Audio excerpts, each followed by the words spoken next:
도이치모터스 전주 20유죄. 김건희로 향하는 칼날. 김성진 기자. 큰 손 투자자 손모 씨의 경우에도 법원이 무죄를 선고했다는 것입니다.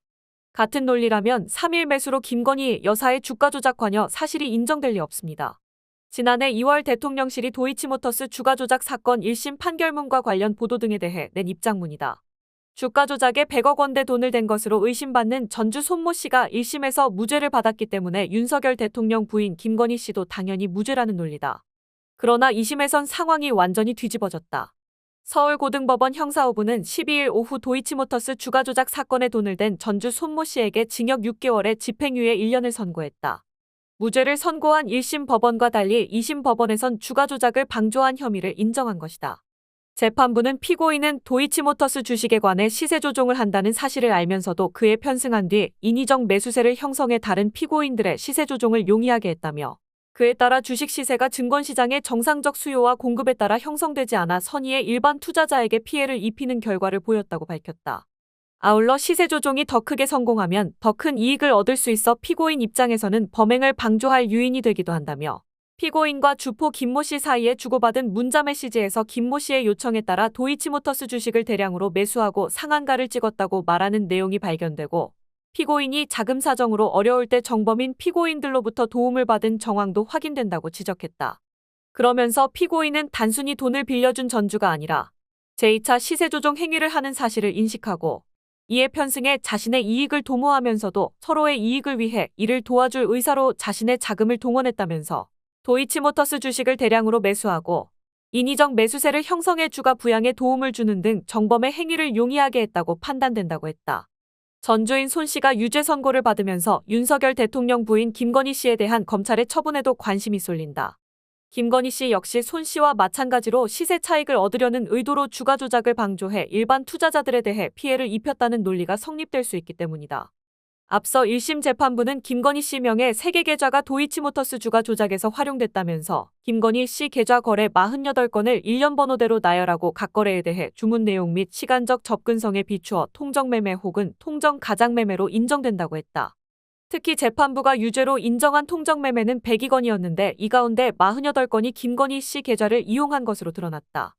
또 1심 재판에선 2010년 10월 28일 주포 김모 씨와 블랙펄인베스트 임원 민모 씨 사이에서 3,300원에 8만 개 때려달라 해주셈. 준비시킬게요라는 대화가 오간 뒤 김 씨가 매도하라 하셈이라고 지시하자 단 7초 만에 김건희 씨 계좌에서 3,300원에 8만 개 매도 주문이 제출된 정황이 확인되기도 했다. 재판부는 해당 계좌는 피고인들 의사에 따라 시세 조종에 이용한 계좌로 인정된다고 했다. 서울중앙지검이 1심 재판부에 제출한 최종 의견서에서는 김건희 씨와 윤 대통령의 장모 최은순 씨가 도이치모터스 주식 거래로 22억 9천여만 원의 수익을 올린 사실도 적시됐다. 검찰은 의견서에서 2010년 10월 8일부터 2011년 1월 13일까지 김건희가 도이치모터스 주식을 집중 매도한 사실로도 확인된다며 그 과정에서 김건희와 최은순은 22억 원 상당의 이익을 얻은 것으로 확인된다고 밝혔다. 다만 검찰이 김건희 씨에게도 주가 조작 방조 혐의를 적용할지는 지켜봐야 할 것으로 보인다.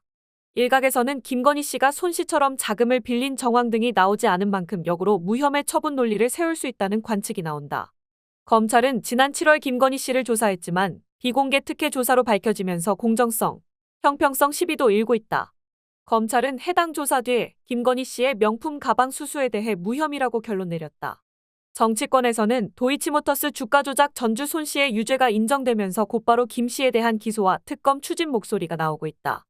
명품 가방 수수 의혹에 대한 무혐의 처분으로 비난 여론이 들끓는 만큼 주가 조작 의혹마저 무혐의 또는 불기소 처분한다면 야권과 시민사회의 저항도 거세질 것으로 전망된다.